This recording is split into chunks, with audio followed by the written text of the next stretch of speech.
আসসালামু আলাইকুম ওয়া রাহমাতুল্লাহ। আমার কথা শুনবার জন্য আপনাদেরকে আমন্ত্রণ জানাচ্ছি। প্রতিদিনের রাজনৈতিক যে ঘটনাবলী সেগুলো নিয়ে আপনাদের সাথে কথা বলি। আমার নাম প্রফেসর ডক্টর মোহাম্মদ মহিউদ্দিন উজ্জ্বল।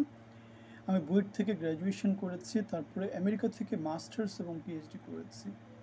আমি আইবিএ থেকে এমবিএ করেছি এবং একটা ইউনিভার্সিটিতে অনেক দিন শিক্ষকতায় ছিলাম এবং শিক্ষকতার সর্বোচ্চ যে পজিশন সে প্রফেসর র্যাঙ্ক থেকে ফ্যাসিস্টের আমলে আমি চাকরি হারিয়েছিলাম। আমি সরকার বিরোধী কথাবার্তা বা বাংলাদেশ নিয়ে কথাবার্তা বলে, বাংলাদেশের জনমানুষ নিয়ে কথাবার্তা বলে তাদের বিরাগ ভাজন হয়েছিলাম এবং আমি বিএনপির যে সংগ্রাম ছিল সরকার বিরোধী সেখানে প্রত্যক্ষভাবে অংশগ্রহণ করেছিলাম, জুলাই অভ্যুত্থানে অংশগ্রহণ করেছিলাম। সুতরাং বাংলাদেশ নিয়ে কথা বলার মতো যত কিছু দরকার সব কিছু আমাদের আছে বলে আমরা সেটা মনে করি। তাহলে আজকে আমরা যে বিষয় নিয়ে কথা বলবো সেটা হচ্ছে আমাদের বাংলাদেশের রাজনৈতিক অঙ্গনে নতুন একটা জিনিস ডেভেলপ হয়েছে, সেটা হচ্ছে জাতীয় ন্যাশনাল সিটিজেন পার্টি, জানাপা জাতীয় নাগরিক পার্টির মধ্যে ভাঙনের একটা সুর দেখা যাচ্ছে। আমরা দেখতে পেয়েছি হাসনাত আবদুল্লাহ, আমরা দেখতে পেয়েছি সার্জিস আলম, আমরা দেখতে পেয়েছি তারপরে হান্নান, তারপরে পাটোয়ারি, নাসিরুদ্দিন পাটোয়ারি। এদের মধ্যে একটা কথা, সেনাবাহিনীর সাথে সেনা নির্বাসে যে জিনিসটা হয়েছিল, বৈঠক, নানা রকমের আলোচনা, সেগুলো নিয়ে একটা তাদের মধ্যে একটা মিথ্যাবাদী, মানে তাদের মধ্যে ঐক্য ছিল না, তাদের মধ্যে সমন্বয় ছিল না। একজন একজনকে মিথ্যাবাদী হিসাবে দায়ী করছিল এবং সর্বশেষ যেটা দেখা গিয়েছে, আমাদের সার্জিস আলম 135টা বিলাসবহুল গাড়ি নিয়ে একটা শো ডাউন করেছে কোথায়, পঞ্চগড়ে যাওয়ার পথে, যেখানে সে নির্বাচন করবে। যেখানে আমাদের একটা আদর্শ ছিল যে আমরা দুর্নীতি করব না, টাকা পয়সা তছরুপ করব না, আমরা ছাত্ররা রাজনৈতিক দল করব না, অথবা আমরা নৈতিক অবক্ষয়ের পথে হাঁটব না, সেখানে আমরা স্পষ্টতই দেখতে পাচ্ছি মবতান্ত্রিক, চাঁদাবাজি, মাস্তানি, টেন্ডার বাণিজ্য, নিয়োগ বাণিজ্য সব কিছু দিয়ে কি করছে, এরা দেদারসে কামাচ্ছে। এবং সেই টাকাগুলোরই আমরা দেখতে পেয়েছি, সার্জিস আলমের একটা বক্তব্য ছিল যে তার পকেটে টাকা নাই, তার পকেটে মানিব্যাগ রাখা যায় সেরকম পকেট পর্যন্ত নাই। এবং তাসনিম যারা, তাদের দলের একজন অন্যতম শীর্ষ নেতৃত্ব, ফেসবুকে একটা ওপেন পোস্ট দিয়েছে যে সার্জিসকে জবাবদিহিতা বা এই যে টাকাগুলো কিভাবে আসছে সেগুলোর একটা হিসাব দেওয়ার জন্য বলেছে। তার মানে দেখতে পাচ্ছি নেতৃত্বের মধ্যে, আমি এটা অনেক আগেই বলেছিলাম যে ন্যাশনাল সিটিজেন পার্টি এটা যেহেতু নবীন দল এবং এদের মধ্যে যেহেতু কেউ কাউকে মান্য করবে না, সবাই যেহেতু নেতা হতে চায়, সুতরাং 13 দিনে 13 ভাঙা দেবে। আমরা বলেছিলাম যে জাতীয় মানে এদের আওয়ামী লীগপন্থীরা একটা দল তৈরি করেছে, শিবিরপন্থীরা আরেকটা দল তৈরি করেছে, অনেকে আবার এই দলে যায়নি, তারা বৈষম্য বিরোধীতে আছে। এরকম করে নানাভাবে নানা রকমের ভাঙন এদের মধ্যে দেখা যাবে। এবং তাসনিম জারার এই পোস্টের মধ্য দিয়ে অথবা বাংলাদেশের সমাজে নানা রকমের যে এদের বিরুদ্ধে যে কথাবার্তাগুলো, যে মতবাদগুলো আসছে, তাতে আমরা দেখতে পাচ্ছি 13 দিন পর এদের মধ্যে 13 ভাঙা আসবে এবং এরা খুব বেশি দূর যে এগিয়ে যেতে পারবে সেটা মনে হয় না। সবচেয়ে বড় কথা এই যে যারা আমাদের ফ্রন্ট ফেস, তারা যেভাবে অনিয়মতান্ত্রিক কার্যকলাপ করছে, মবতান্ত্রিক রাজত্ব তৈরি করছে, দেশের মধ্যে অস্থিতিশীল পরিস্থিতি তৈরি করছে। সুতরাং দিন শেষে বাংলাদেশের জনগণ এদেরকে কেন সাপোর্ট দিবে, কী জন্য সাপোর্ট দেবে? আর আমরা দেখেছিলাম হেলমেট বাহিনী এরাই ছিল, জুলাইয়ের আগে এরাই ছিল ছাত্রলীগের বড় বড় নেতা, এদের পরিবারে ছিল ছাত্রলীগের মানে আওয়ামী লীগের বিশাল একটা মানে নেতৃত্বের অংশীদার। এখন তারাই হয়ে গেছে বাংলাদেশের কাণ্ডারি হয়ে গেছে। তারাই আওয়ামী লীগকে নিষিদ্ধ করতে হবে সবার আগে, নানা রকমভাবে 31-32 ভেঙে দিতে হবে, বাড়িঘর গুড়িয়ে দিতে হবে, নিষিদ্ধ করতে হবে, নির্বাচনে আসা যাবে না, নানা রকমের প্রলাপ বকে বাংলাদেশকে অস্থিতিশীল করে দিচ্ছে। মানে নিজেদের গায়ের যে গন্ধটা আছে সেই গন্ধটা দূর করার জন্য এটা অস্থির হয়ে গেছে, গিরগিটি কালার। আমরা বলেছি বাংলাদেশের সমাজে বড় একটা অংশ হচ্ছে গিরগিট কালার, তারা যেইভাবে পারছে তাদের লুটে পুটে 7 মাসে বাংলাদেশে খেয়ে নিচ্ছে। কেউ রাষ্ট্রদূত হয়ে যাচ্ছে, কেউ প্রেস সেক্রেটারি হয়ে যাচ্ছে, কেউ স্বাধীনতা পদক পাচ্ছে, কেউ 21-এ পদক পাচ্ছে, কেউ সিনিয়র সেক্রেটারি হয়ে যাচ্ছে, কেউ উপদেষ্টা হয়ে যাচ্ছে, কেউ মন্ত্রী হয়ে যাচ্ছে, কেউ দলের প্রধান হয়ে যাচ্ছে, কেউ আবার 2 দিনে 1000 কোটি টাকার মালিক হয়ে যাচ্ছে। সুতরাং লুটে পুটে বাংলাদেশকে খেয়ে দিচ্ছে, জবাবদিহিতার কোনো বালাই নাই। বিএনপির মহাসচিব নতুন কুতুবদের কথা বলেছেন, যারা ফেসবুক পোস্টের মাধ্যমে দেশে নৈরাজ্য তৈরি করতে চাচ্ছে, এবং তারা হচ্ছে কারা আমরা সেটা জানি। নাগরিক পার্টির নীতি নির্ধারণী কিছু লোকজন। হান্নান মার খাচ্ছে, এদিকে সার্জিস কী করেছে, 135টা বিলাসবহুল গাড়ি নিয়ে গন্তব্যে পৌঁছে যাচ্ছে, এবং সে ধীরে ধীরে গন্তব্যে যাবে, কারণ সে লিয়াজও রাখছে। কাদের সাথে লিয়াজও রাখছে আমরা জানি, সে যেখানে বিয়ে করেছে সেই অ্যাটর্নি জেনারেল বা কিছু একটা বাংলাদেশ সরকারে, সে বিএনপি পন্থী রাজনীতিবিদ, সুতরাং সে লিয়াজও রাখছে। আমাদের হান্নান মার খাচ্ছে, কিন্তু সার্জিস কিন্তু কোথাও মার খাচ্ছে না, সে লিয়াজও রেখে কিন্তু ঠিক এগিয়ে যাচ্ছে, এবং ঠিক সে এগিয়ে যাবে। সো বাংলাদেশের সমাজটা হচ্ছে কি গিরগিটদের দ্বারা পরিচালিত। গিরগিটরাই এখানে কি হয়, উপরের দিকে উঠে। একটা কথা আছে, আমাদের জেনারেল ওয়াকার একটা কথা বলেছে, অ্যাক্ট ডিসিসিভ, এবং যেখানেই যাবা কাজ করবা।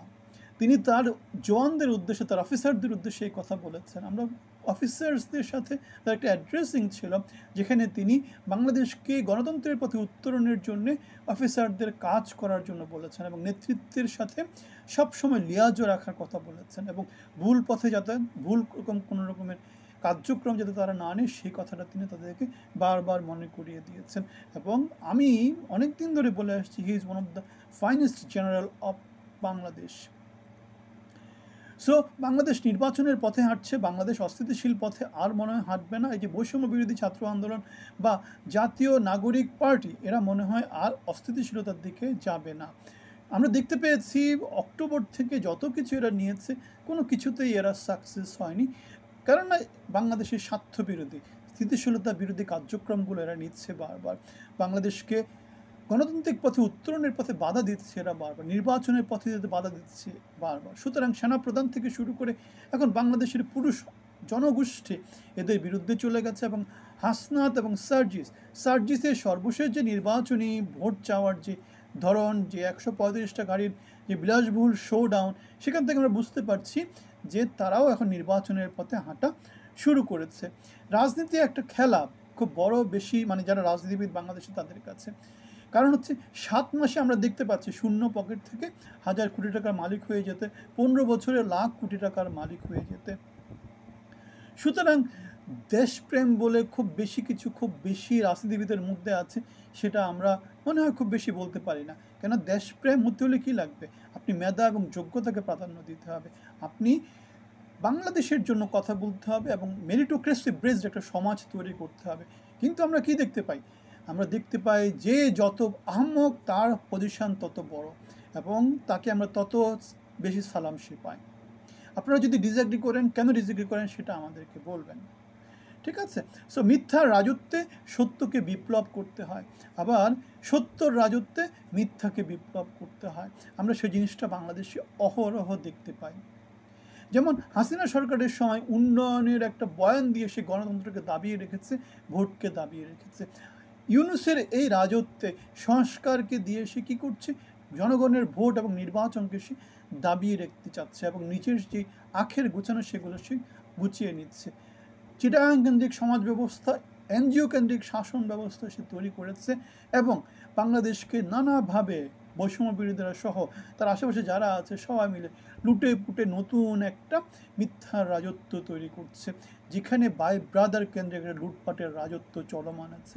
আমরা দেখতে পেয়েছি আমাদের রক্ত ব্যাচে যে পোশাক শ্রমিকরা, তারা বেতন না পেয়ে, তারা বোনাস না পেয়ে কী করছে, শ্রম ভবনের ওখানে ফ্লোরে রাত দিন শুয়ে আছে। কারো কোনো মায়া হয় না, কারো কোনো দয়া হয় না, অথচ এক চেকে 1000 কোটি টাকা তারা মেরে নিয়ে চলে যায়। এই হচ্ছে বাংলাদেশের ক্ষমতার নতুন বন্দোবস্ত। কেন, মানে সব সময় আমি দেখে আসছি এই জিনিসটা সব সময় হচ্ছে, যাদের কল্যাণে বাংলাদেশ আজ এখানে আসছে, 80 থেকে শুরু করে বাংলাদেশের নারী গোষ্ঠীদের ক্ষমতায়িত করা, তাদের মধ্য দিয়ে বাংলাদেশের যে জিডিপির উন্নয়ন, বাংলাদেশের যে প্রবৃদ্ধি, সেটাকে পুঁজি করেই তো বাংলাদেশ আজকে এত কিছু বলতে পারে, বাংলাদেশ এত জায়গাতে আসতে পারে।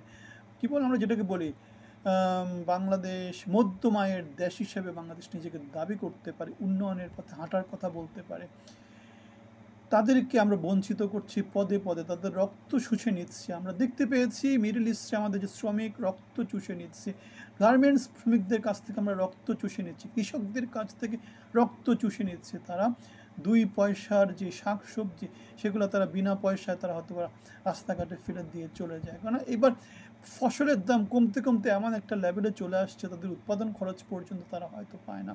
এবং এর প্রতিক্রিয়া হয়তো আমরা সামনে দেখতে পাবো। কেন কেউ আর কৃষিকাজ করতে উৎসাহিত হবে না। কেন আপনার যদি নিজের পকেটের টাকা খরচ হয়, আলটিমেটলি আপনার যদি লাভ না পান, সেক্ষেত্রে আপনি কেন কৃষিকাজ করতে যাবেন, কেন কোনো কাজ করতে যাবেন? কিছুদিন পরে আমাদের অনন্ত জলিল যে কথাটা বলেছে, হয়তো ছুরি মারবে, কাউকে লুটপাট করে নেবে, চুরি চিন্তায় বাড়বে।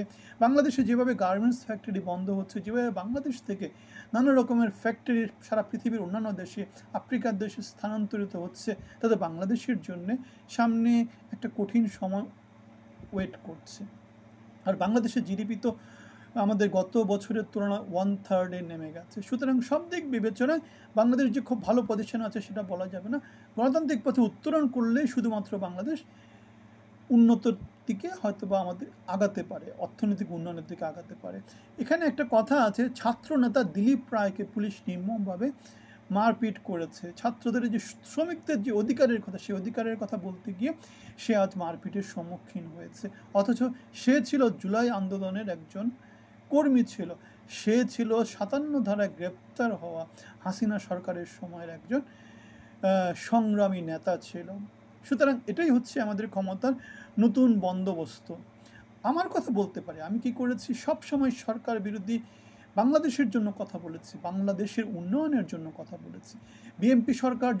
বিএনপি যখন সবচেয়ে ব্যাকফুটে ছিল, তখন বিএনপির হয়ে কথা বলেছি।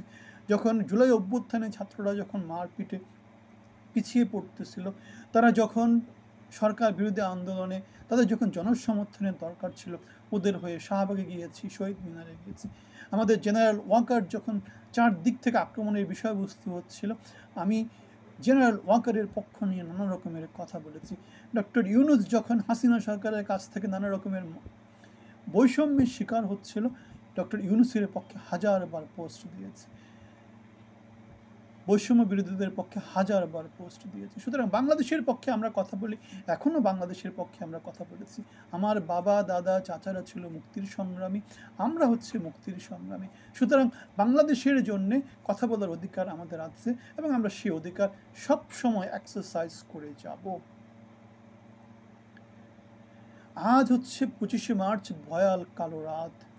1971 সালের 25শে মার্চ পাকিস্তানি হানাদার বাহিনী বাঙালিদের ওপর, নিরস্ত্র বাঙালিদের উপর ঝাঁপিয়ে পড়েছিল, এবং বাংলাদেশের আপামর জনসাধারণের হয়ে আমাদের মেজর জিয়াউর রহমান স্বাধীনতা সংগ্রামের ডাক দিয়েছেন কালুরঘাট বেতার কেন্দ্র থেকে। উই রিভোল্ট, আমরা হচ্ছি উই রিভোল্টের যোগ্য উত্তরসূরি। সো স্বাধীনতা সংগ্রামে যারা শহীদ হয়েছেন, যারা সংগ্রাম করেছেন, আমার বাবা দাদা চাচা অথবা হাজারো বীর শহীদ, সবাইকে সশ্রদ্ধ চিত্তে স্মরণ করছি। আল্লাহ সবাইকে জান্নাত নসিব করুক, শহীদি মর্যাদা দান করুক। ঢাকায় একটা বিশ্বমানের হসপিটাল করার চিন্তাভাবনা করছে বা বিনিয়োগ করবে বলে চায়নার কাছ থেকে তেমন একটা প্রপোজাল এসেছে। এটা খুব স্বাভাবিক একটা ব্যাপার। বাংলাদেশে যেহেতু খুব বড় একটা বাজার আছে মেডিকেল গ্রাউন্ডের, সুতরাং বাংলাদেশের চিকিৎসা ব্যবস্থা যুগান্তরকারী পরিবর্তনের জন্যে নানা দেশ থেকে আমরা অনেক দিন ধরে আমরা এরকম ইনভেস্টমেন্টের একটা প্রপোজালের কথা শুনতে পেয়েছিলাম। থাইল্যান্ড থেকে এসেছে, সৌদি আরব থেকে এসেছে, চায়না থেকে এসেছে। কিন্তু আমাদের সরকারগুলো কি করেছে, ভারতকে অনৈতিক সুবিধা দেওয়ার জন্য ভারতীয় লবির কাছে টাকা পয়সার বিনিময়ে বারবার কি করেছে, পিছনে হেঁটে গেছে। সো ক্ষমতার পট পরিবর্তনের ফলে আমরা আশা করি যে বাংলাদেশে এগুলা পরিবর্তন হবে। বাংলাদেশ নিজেদের সক্ষমতা নিজেরা বাড়ানোর চেষ্টা করবে, এবং বাংলাদেশের জনগণের কষ্টার্জিত যে বৈদেশিক মুদ্রা, সেগুলোকে আমরা অপাত্রে নষ্ট করতে দিতে চাই না। আমরা একটা জিনিস শুনেছিলাম, সৌদি আরব থেকে বিশাল একটা তেলের ইনভেস্টমেন্ট বাংলাদেশে আসার কথা ছিল। MBS মোহাম্মদ বিন সালমানের বাংলাদেশকে আমাদের এই এলাকার এশিয়ার একটা হাব বানানোর চিন্তা ভাবনা ছিল, কিন্তু নানা রকম লবিংয়ের কারণে আলটিমেটলি আমাদের এখানে সেই জিনিসটা হয় না। আমরা শুনেছিলাম যে বিমানবন্দর থেকেই নাকি তাদেরকে মোটামুটি পত্রপাঠ বিদায় করে দেওয়া হয়েছে। সেরকম একটা বিনিয়োগের প্রস্তাব ছিল, এই সরকারের সময় সেটা আসার কথা ছিল, গত 4-5 মাস আগে শুনেছিলাম। আমি জানি না তার এখন ডেভেলপমেন্ট কোথায় আছে। সরকার আমাদের যাই কিছু বলতেছে আমরা মোটামুটি দেখতে পাচ্ছি কোনো রকমের বাস্তবায়নের কিছু নাই, কোনো রকমের আগানোর কিছু নাই। মনে হচ্ছে যেন তারা রং দিচ্ছে, প্রলেপ দিচ্ছে। যেমন আমাদের বিমানবন্দরের 3য় টার্মিনালে কী করেছে, লাউঞ্জ করেছে প্রলেপ দেওয়ার মতো। হাতিয়ানা সন্দ্বীপ কোন জায়গাতে কি একটা ফেরি চালু করেছে, সেগুলো আগের কাজ, এগুলো সব আগের কাজ। এগুলোকে নিয়ে প্রলেপ দিয়ে নিজেদের যোগ্যতা, নিজেদের অর্জন হিসেবে দাবি করার কিছু নয়। আমরা দেখতে পাচ্ছি তারা কীরকম অথর্ব, তারা কি করছে। তারা জুলাই আন্দোলনে যারা আহত হয়েছে, যারা নিহত হয়েছে, তাদের টেক কেয়ার করতে পারে না, তাদের চিকিৎসা করতে পারে না। তা এই সরকার কি করবে? গত 7 মাসে কি করেছে? মবতান্ত্রিক একটা নৈরাজ্যের একটা শাসন ব্যবস্থা তৈরি করেছে। আপনাদের যদি ভিন্ন মত হয় কমেন্টে জানাবেন কেন আপনারা ভিন্ন মত পোষণ করবেন। সো এখন সর্বশেষ একটা খবর দিয়ে আপনাদের সাথে আজকের আলোচনা শেষ করব। আমরা দেখেছি যে বাংলাদেশ আওয়ামী লীগের নতুন রিফাইন্ড আওয়ামী লীগ বলে একটা কিছুর ধোঁয়া বাজারে ছাড়তে এখন একটা নতুন খবর আসছে। একজন মানুষ, উজ্জ্বল রায় নামে একজন মানুষ কি করেছে, নির্বাচন কমিশনে আওয়ামী লীগের নতুন একটা দলের সভাপতি হিসেবে নিবন্ধনের জন্য বাংলাদেশ নির্বাচন কমিশনে আবেদন করেছে। সুতরাং আমরা দেখতে পাচ্ছি পানি ঘোলা করে নানাজন নানা রকমের সুবিধা নেবে। কিন্তু আমরা এটা বলতে চাই যে বাংলাদেশ ইসলামী যেটা আছে আর কি, জামাত ইসলামীকে যেহেতু আমাদের সরকাররা কোনোভাবেই নিষিদ্ধ করতে পারেনি, সুতরাং আমরা এ ব্যাপারে মোটামুটি কনফিউশন আমাদের নাই যে বাংলাদেশ আওয়ামী লীগের কিছুই কোনো সরকার করতে পারবে না। কারণ হচ্ছে জামায়াতে ইসলামের সাপোর্ট যেখানে 5 ভাগ, সেখানে আওয়ামী লীগের সাপোর্ট কম করে 20 থেকে 25 থেকে 30%, কখনো কখনো সেটা 40%-এ গিয়েছিল। সুতরাং এত বিশাল জনসমর্থন নিয়ে আওয়ামী লীগকে কেউ নিষিদ্ধ করতে পারবে? আওয়ামী লীগের নেতা নেত্রীদের একটা সংগঠনে যে 40% সাপোর্ট আছে, তাদের তো নেতা নেত্রী আছে না, গত 40-50 বছরে তাদের এই যে নেতৃত্ব আছে, ছোট থেকে বড় নানা লেভেলের তো নেতৃত্ব আছে। সো তারা আওয়ামী লীগকে লিড করবে। হয়তো নেতৃস্থানীয় কিছু নেতা হয়তো থাকবে না, কিন্তু নেতৃত্বের তো শূন্য হবে না। আমরা দেখেছি গত 17 বছর বিএনপি নেতৃত্ব শূন্য ছিল। আপনারা যদি ডিসএগ্রি করেন আমাদের কমেন্টে জানাবেন কীভাবে ডিসএগ্রি করবেন। অনেক সময় আমরা মোটামুটি শঙ্কায় ছিলাম যে বিএনপি কি হারিয়ে যাচ্ছে, কি তারেক রহমান, আরাফাত রহমান অথবা বেগম খালেদা জিয়া। আমরা দেখতে পেয়েছি তারা কীরকম দুর্দশার মধ্যে ছিলেন। আপনারা কি ডিসএগ্রি করবেন? ডিসএগ্রি করলে কমেন্টে জানাবেন। সুতরাং সেখান থেকে আমরা দেখতে পাচ্ছি বিএনপি জেগে উঠেছে। বিএনপি হয়তো বাংলাদেশের রাজনীতিতে অনেক কঠিনভাবে ফিরে আসবে। সুতরাং আওয়ামী লীগের পরিবারতন্ত্র, এত বিশাল একটা পরিবার ওদের আছে, সেখানে আওয়ামী লীগ হেরে যাওয়ার বা আওয়ামী লীগকে নিশ্চিহ্ন করার কোনো রকমের সম্ভাবনা কোথাও আমি দেখি না। আপনারা যদি দেখে থাকেন কমেন্টে জানাবেন। সো বাংলাদেশে গণতন্ত্র প্রতিষ্ঠিত হোক, বাংলাদেশের জনগণের দ্বারা বাংলাদেশের ভাগ্য নির্ধারিত হোক।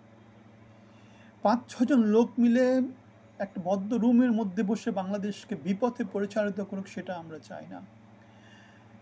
সো বাংলাদেশের হয়ে আমরা কথা বলবো, আপনারাও বাংলাদেশের হয়ে কথা বলবেন, আমাদের সাথে থাকবেন, বাংলাদেশের সাথে থাকবেন। আমাদের চ্যানেলটা সাবস্ক্রাইব করে নেবেন। ভালো থাকবেন, ধন্যবাদ।